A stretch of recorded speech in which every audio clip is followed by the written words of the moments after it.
Mga Kawikaan, 13 kabanata. Ang anak na may unaway, nakikinig sa kanyang ama. Ngunit walang halaga sa palalo ang paalaala sa kanya.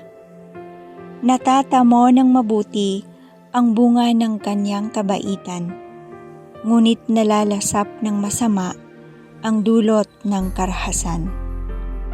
Ang maingat magsalita ay nag-iingat ng kanyang buhay, ngunit ang may matabil na dilay nasasadlak sa kapahamakan.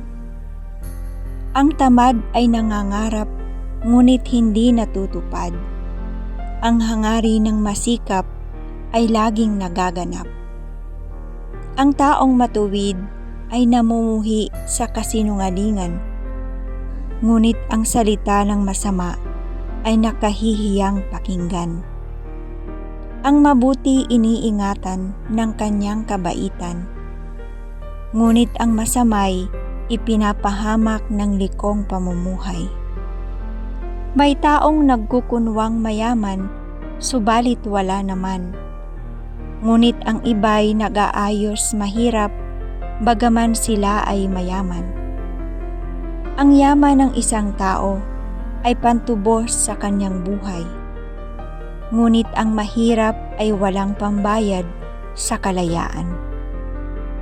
Ang matuwid ay tulad ng maniningning na ilaw, ngunit ang masama ay tila lamparang namamatay. Ang kapalaluan ay nagbubunga ng kaguluhan, ngunit ang pakikinig sa payo'y nagbabadya ng katalinuhan.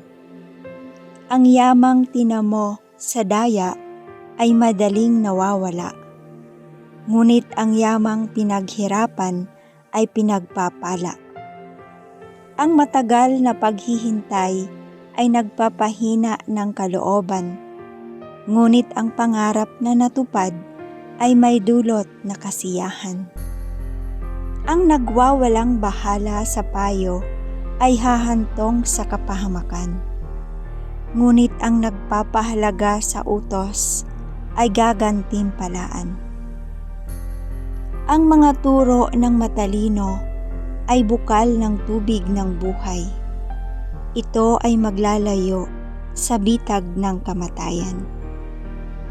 Ang mabuting pag-unawa ay umaakit ng kalooban, ngunit ang kataksilan ay naghahatid sa kapahamakan.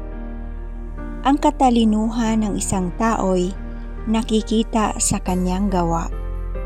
Sa kilos ay nakikilala ang taong walang unawa. Ang masamang tagapagbalita ay lumilikha ng kaguluhan, ngunit ang mabuting tagapamagitan ay lumulutas ng alitan. Kahihiyan ang kasasadlakan ng hindi nakikinig ng saway, ngunit ang tumatanggap ng payo ay mag-aani ng karangalan. Ang pangarap na natupad ay may dulot na ligaya, ngunit ayaw iwan ng masama ang kasamaan niya. Ang nakikisama sa may unawa ay magiging matalino, ngunit ang kasama ng mangmang ay masusuong sa gulo. Ang hinaharap ng masama ay kahirapan sa buhay, ngunit sagana ang biyayang sa matuwid ay naghihintay. Ang matuwid ay nag-iiwan ng pamana hanggang sa kaapu-apuhan, at sa matuwid na uuwi ang natipon ng isang mangmang.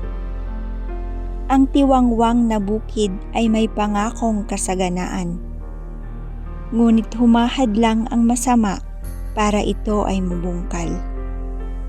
Ang mapagmahal na magulang ay dapat magparusa sa anak, pagkat ang supling na minamahal ay dapat ituwid ng landas. Ang matuwid ay sagana sa lahat ng kailangan, ngunit ang masama ay lagi nang nagkukulang.